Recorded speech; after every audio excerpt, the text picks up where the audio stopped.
Operation सिंदूर के बाद पाकिस्तान में जहां एक तरफ हाफिज सईद और मसूद अजहर जैसे बड़े और पुराने आतंकी अंडरग्राउंड हो गए हैं और 7 महीने से बाहर नहीं निकल रहे हैं, वहीं दूसरी तरफ पाकिस्तान ने आतंक का नया आका तैयार कर लिया है। आतंक के इस नए आका का नाम कारी मोहम्मद याकूब शेख है। लश्कर से ट्रेनिंग लेकर याकूब ने अब खुद की नई ऑर्गेनाइजेशन बनाई है।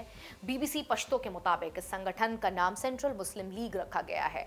पाकिस्तान में इस संगठन को राजनीतिक दल के रूप में सूचीबद्ध किया गया है और कहा जा रहा है कि इस संगठन को सेना का भी समर्थन प्राप्त है।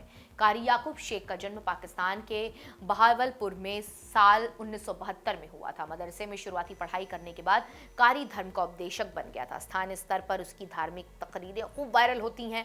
2012 में कारी को पहली बार अमेरिका ने आतंकी घोषित किया।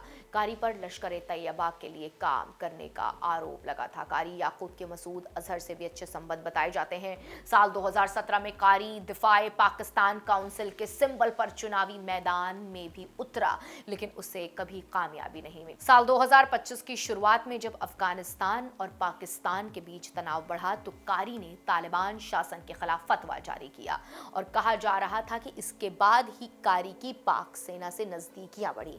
पाक में हाफिज और मसूद अंडरग्राउंड भारत के ऑपरेशन सिंदूर के बाद से ही मसूद अजहर और हाफिज सईद अंडरग्राउंड हैं। ऑपरेशन सिंदूर में मसूद परिवार के 14 लोगों की हत्या हो गई थी।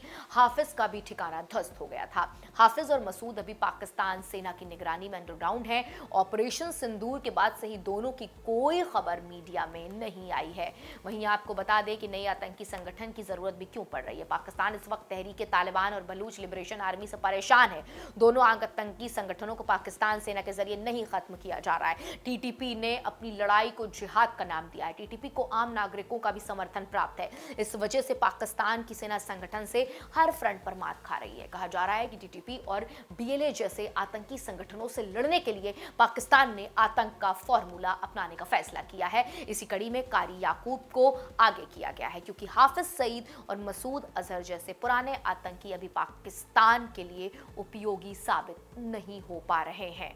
इन सभी को जोड़कर देखें तो यह साफ होता है कि पाकिस्तान आतंकवाद के खिलाफ लड़ने के बजाय उसे नए रूप और रणनीति दे रहा है। ऑपरेशन सिंदूर के बाद जब हाफिज सईद और मसूद अजहर जैसे पुराने आतंकी दबाव में आ गए हैं और अंडरग्राउंड होने को मजबूर हैं, तो पाकिस्तान ने आतंक की कमान के एक नए चेहरे कारी मोहम्मद याकूब शेख के हाथ में सौंपने की तैयारी शुरू कर दी। एक आतंकी पृष्ठभूमि वाले व्यक्ति को राजनीतिक दल के रूप में स्थापित करना, उसे कथित तौर पर सेना का समर्थन मिलना, यह दिखाता है कि पाकिस्तान आज भी आतंक और राजनीति को अलग नहीं कर पाया। टीटीपी और बीएलए से निपटने में नाकाम पाकिस्तान अब आतंक के जरिए आतंक से लड़ने का खतरनाक रास्ता चुन रहा है, जो न सिर्फ उसके और अपने नागरिकों के लिए बल्कि पूरे क्षेत्र की शांति के लिए गंभीर खतरा बना हुआ है। कुल मिलाकर यह कहा जा सकता है कि पाकिस्तान ने सबक सीखने के बजाय आतंकवाद को अपनी नीति का हिस्सा बनाया हुआ है। इससे यह साफ संकेत मिलता है कि जब तक पाकिस्तान अपनी सोच नहीं बदलेगा, तब तक वो खुद भी स्थिर रहेगा और पड़ोसी देशों के लिए भी लगातार खतरा बना रहे।